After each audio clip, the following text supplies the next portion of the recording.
It is another episode of the Juice on the Cuse podcast. Wes Cheng alongside Brad Bierman. Thanks so much for joining us on this Monday, January 6, 2025. Welcome to the first podcast of the year, and we've got so much to talk about as always. We begin today with Syracuse basketball. Brad, Syracuse dropping another game, this time on the road to Florida State, 90-74. Syracuse stayed competitive in the first half before Florida State really ran away with it in the second half. What were you taking away from this game? Well, Wes, one of the first thoughts I have as this season has unfolded, unfortunately, takes me back to some of those down years of Syracuse football. You know, the team's going to come out competitively against opponents that are also very competitive. Margin of error is so slim in these ACC games. And then you sit back and wonder, okay, when's the negative or bad news going to happen in this game? And it's going to go downhill in the second half. And that's exactly what we saw against Florida State. Now, albeit some of the other losses this year have been a little bit more dramatic in the first half, Syracuse getting out to slow starts, but on the road came out, but same old story, Wes, and the defensive effort stands out far and above to me this year. There's been no defense. It's been atrocious for 40 minutes, and Syracuse has not been able to put a consistent offensive game together against quality opponents. So we've seen it before, rinse, wash, and repeat, and we now have to wonder, as we've talked about for the last month as ACC play gets underway, how many wins are out there for the taking for this team? Yeah, Brad, I don't think many. And that kind of gets to the point I wanted to get to, which is we all know this is a lost season. Syracuse is not making the NCAA tournament. They're not making the NIT. They're probably not making the ACC tournament. So if I'm Red Autry, I'm looking to see what I can get out of my team for the rest of the season. And ideally, it would be nice to get some run for the guys who actually might be here down the line. So, of course, I'm talking about Elijah Moore here. And I know that's J.J. Starling is back. He played 32 minutes after missing a month and a half with a wrist injury. But those 32 minutes really came at the expense of Moore, who only played 3 minutes. So to me, I'd rather give Moore more playing time with the idea that his experience in ACC play is going to help him develop into this player Syracuse needs him to be in the 2025-26 season, assuming that he stays. And I do like that Autry's letting Donnie Freeman play through his mistakes. 16 points, 10 rebounds, very solid stat line for 27 minutes. Made several defensive mistakes that probably would have gotten a guy like a Chris Bell or Moore yanked and put on the bench. But, Autry seeing the value and wanting to keep Freeman on the floor. So Brad, to me, I'm all about letting Moore and Freeman and Peter Majstorovic really work through their mistakes because, what else do you have left to lose at this point? Wes, Red was asked about that Monday afternoon at the first ACC coaches call. And he was asked specifically about, Elijah Moore, Choppa Moore, and he highlighted his inexperience. But, when I thought about that to what you just said, well, let him make mistakes. All right, you have to adjust minutes as a particular game goes. And, his rotation is just 8 players right now. So with all that being said, let him make mistakes. Certainly you don't want that, repetitive mistakes that are going to cost a team a win in a particular game. But I agree with you. And Majstorovic has got to play more. I've been saying it for the last 6 weeks. I've been saying Kyle Cuff has got to play more since last season. I mean, he's on the team. Why not play more? These are your scholarship players. You're not playing Westry. You're not playing McLeod. So you're down those 2 players right there. Play everybody else. Get the right rotations here because you've got nothing left to lose. And let's face it, Wes, I wrote about last year how, the ACC bungled the schedule with not putting Syracuse to play any games in North Carolina. Then I said, well, they're going to at least play one game in North Carolina in the first round of the ACC tournament. Well, right now, I can't believe it. That's in danger. I can't believe we're saying it, that they may be, 16, 16, 17, 18 in the ACC and miss out on the tournament entirely. So that's what you're playing for at this point here in early January. Wow, it's really mind-boggling for Syracuse basketball to be this far down.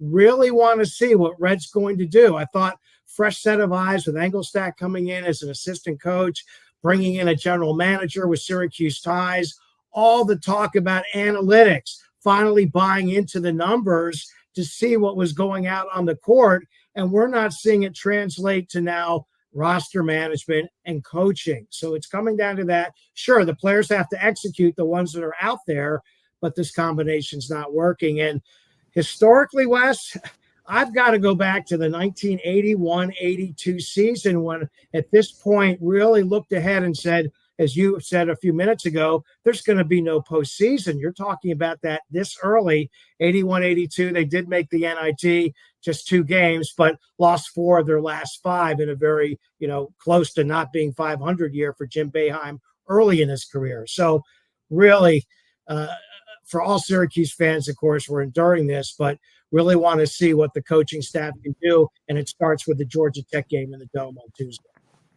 So, Brad, we move on to football. Syracuse ending a stellar 10-3 season with a 52-35 win over Washington State in the Holiday Bowl. And now season 2 in the Fran Brown era officially underway. What are you looking for from this team as they head into spring practice?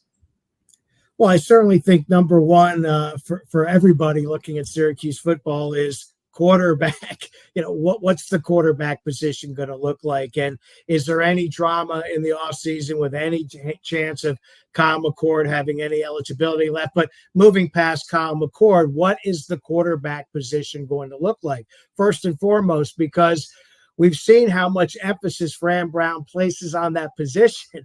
Number 2, behind the CEO of the entire organization, I mean, that really says a lot where Fran Brown has set the standards and what Kyle McCord set as his standards for a Syracuse quarterback in just one season, a la what Carmelo Anthony did in basketball. I'm not comparing a national championship to winning a bowl game, but close. And that kind of leadership and that kind of one season turnaround. So first and foremost, Wes, I'm looking at the quarterback position, and then you can fill in from there. We've seen the players, LaQuinn Allen declaring. We know the other players that have exhausted eligibility. So obviously it's about filling in those gaps with the young talent we started to see playing a lot more in the month of November into the bowl game and how that depth's being built.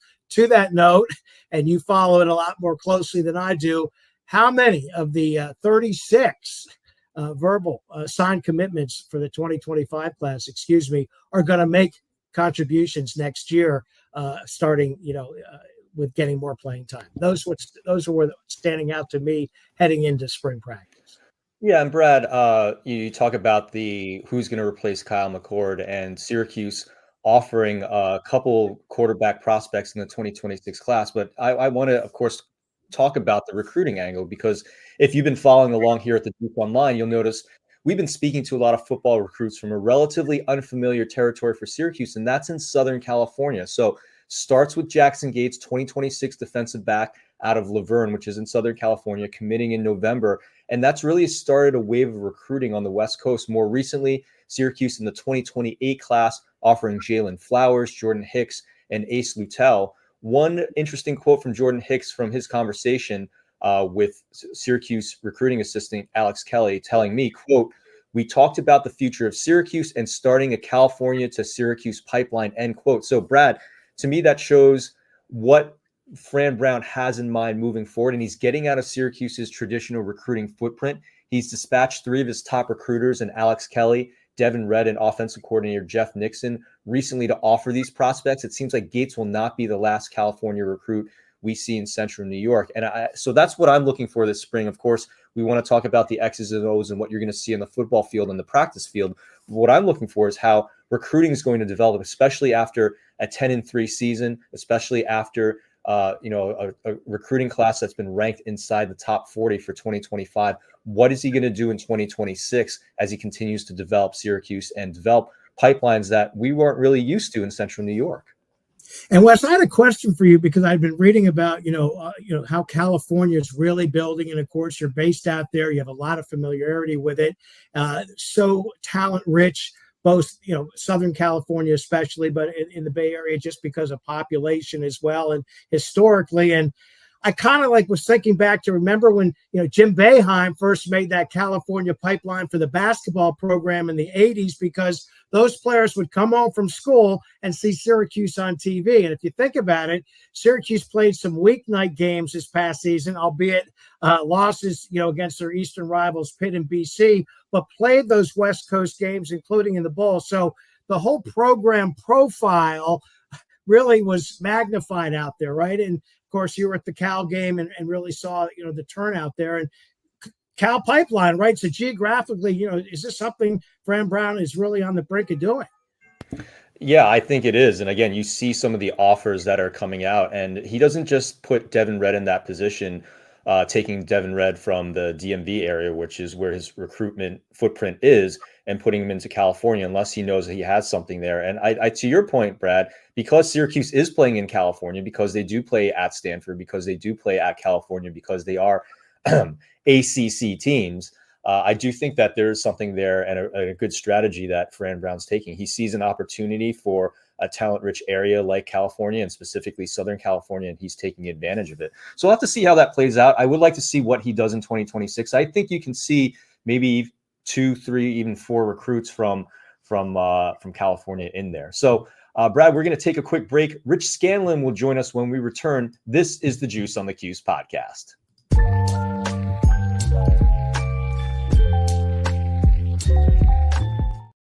BetOnline continues to be the world's most trusted betting platform and your number one source for online betting. From the earliest odds to in-game live betting, BetOnline provides you with all the action and the ability to watch games as they happen with the largest selection of odds on everything from football, the NBA, college basketball, NHL to UFC. Head over to BetOnline today and don't forget to use the promo code BELIEVE, that's BLEAV, for your welcome bonus on your first deposit. BetOnline, the game starts here.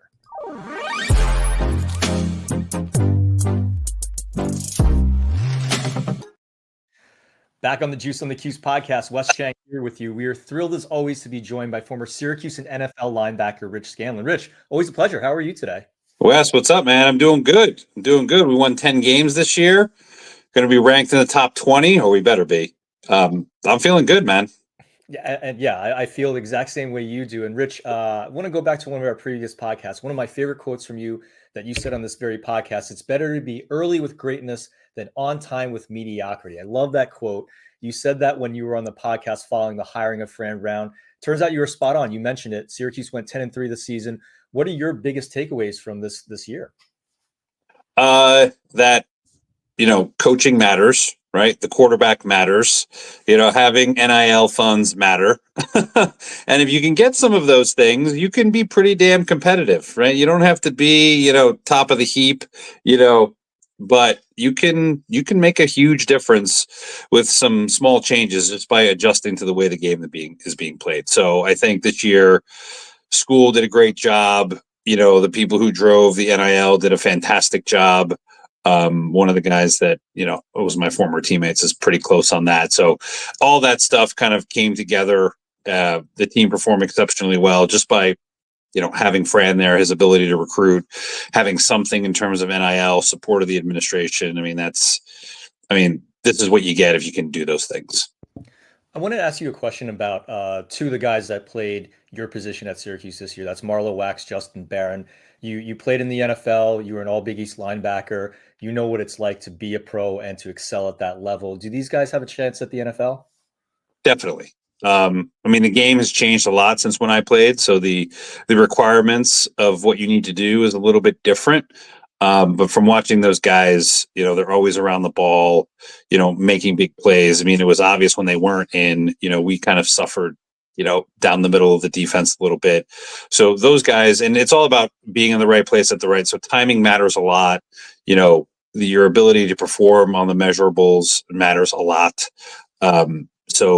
Which I'm expecting these guys to do quite well at. So yes, I'm excited to see them, get their opportunity, you never know. We've seen a lot of guys from Syracuse, especially on the defensive side, do well in the pros. You look at Melifonwu played last night, obviously Zaire has done great. So you see a lot of that. This guy out in Arizona with Garrett Williams, I think that's his name, plays defensive back. So, it's translating. So, I see no reason why those guys won't get a legitimate shot. Yeah, and you forgot even about Andre Sisco, who's picking off passes left and right in the NFL. Oh, of course, yeah, in Jacksonville. Yeah, that's right. So, like I said, translating nicely on the defensive side of the ball. It's just really going to be about them ending up in the right spot. Nowadays everybody's expecting kind of instant gratification with a lot of these younger players. So ending up in a stable place, where they're able to develop and people understand, what they're good at and, what they're not. Like that's the NFL is all about being at the right place at the right time with, a coaching staff and a scouting staff that supports you. So I want to go back to the 10-3 season. Obviously special as you said, but you look at the schedule for 2025, and I know you have because you're a Syracuse football fan like I am. It's an absolute gauntlet, right? At Miami, at Clemson, at Notre Dame, at SMU, neutral site against Tennessee. I just rattled off 4 college football playoff teams plus another team that had a good argument in Miami to make that field, even though Syracuse beat them, which I know you certainly thoroughly enjoyed. So given all that, and you're looking at that schedule, what's a reasonable expectation for you in 2025, given that schedule? Well, college football is now changing so drastically year to year with the portal, and the coaching changes, NIL and all of that. I think the teams are going to look very different year to year. It's tough for me to say, like, yes, on paper, it looks like a really difficult schedule, but like you said, those playoff teams, like we'll see what happens after the portal. My expectation for Syracuse, like the bar for me, I don't look at wins and losses. Like I want to be ranked and I want to go to a legitimate bowl game. Like that's the bar, like the minimum bar I have for this program, just based on the tradition, based on the landscape of college football, based on the potential that we could have, the recruiting we're able to do. Like there's no reason why we can't compete, day in and day out. So again, wins and losses, like I don't know if that means 8 wins, that means 9 wins, that means 10, that means 7. I don't know, but I know at the end of the year, and I know Fran feels this way too, like we want to be in the mix, regardless of what the schedule is, because like I said, year in and year out, you don't know what these teams are going to look like. I mean, Washington, made the playoff last year and, I think they were below 500 this year. I mean, USC, or were they around 500, maybe a little bit above? Michigan, things can change drastically year to year. So, I'm not ready to say next year is going to be super difficult, but it probably won't be the same as this year. Yeah, that's fair, Rich. And I want to talk a little bit more about the transfer portal because if you look at that bowl game against Washington State, I think the Cougars had something like 20 players opt out of the bowl to enter the transfer portal. I want to get your take on this. I think the rules should change where the portal doesn't open until the postseason is over so that we see the teams that earn the bowl berth actually play in them. Am I wrong in saying that? Where do you stand on this? So I think there are two main problems with how things are being done now. One, yes, obviously the timing of the portal is ridiculous. You have 60 something teams, that are still playing football when the portal opens, which is a major problem. It makes no sense to me.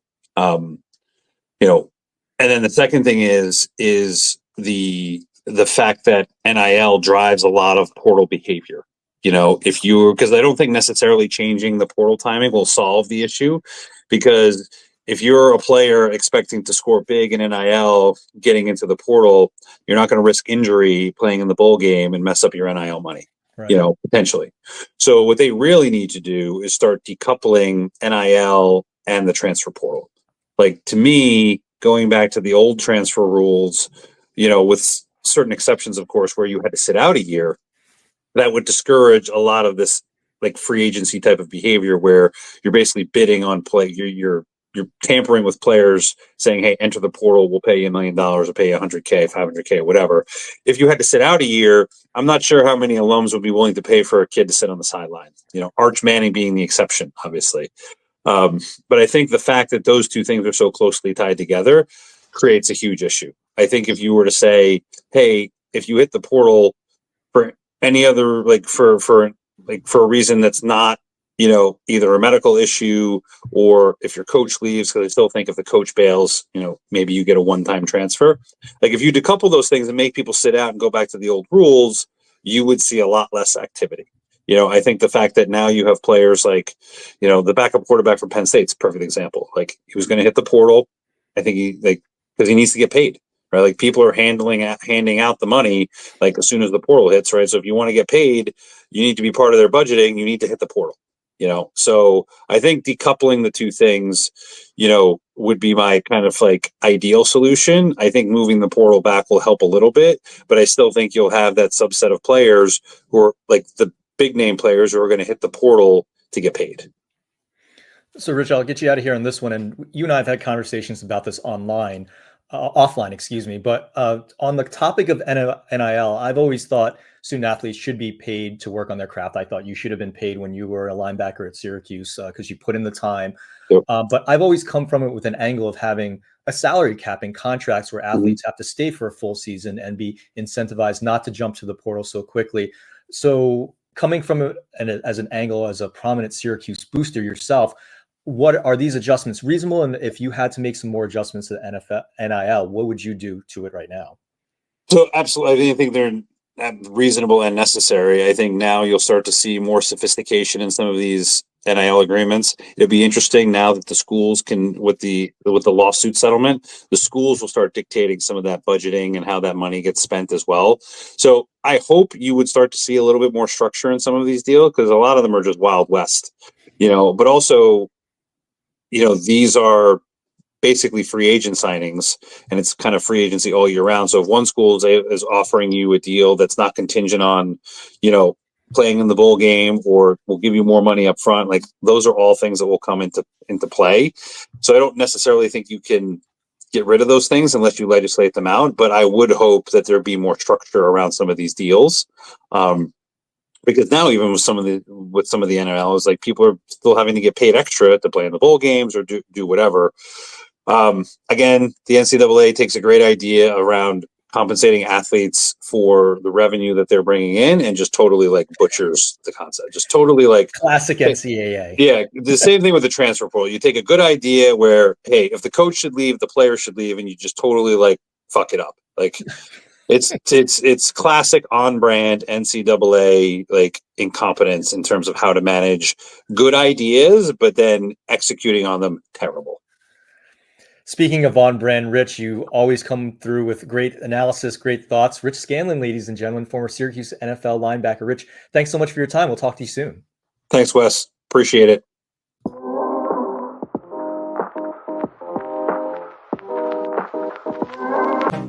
Welcome back to the Juice on the Cuse podcast on the Believe Network and on the Rivals.com network. Along with my longtime colleague, Wes Cheng, I'm Brad Bierman. And Wes, don't look now, but just around the corner, less than a month away, is Syracuse men's lacrosse. And although the university has not announced the schedule as of yet, here at the Juice on the Cuse podcast, we've delved into the online coffers of other teams' schedules and put it together. And we can see that it looks like Lax is going to start with Jax, as in Jacksonville, and former SU star goalie John Galloway in the season opener on February 1st at the Dome. And we've pieced together a 15-game schedule, 10 at home, 4 away, and a neutral site game, Long Island, against Cornell. Interesting that rivalry gets played in a scholastic hotbed, certainly. Long Island makes sense recruiting-wise. No Hobart on the schedule, at least for the 2025 season. So some of the highlights we've pieced together for the lacrosse season, Gary Gates' third year, looking to get NCAA tournament deep run into the Final Four this year.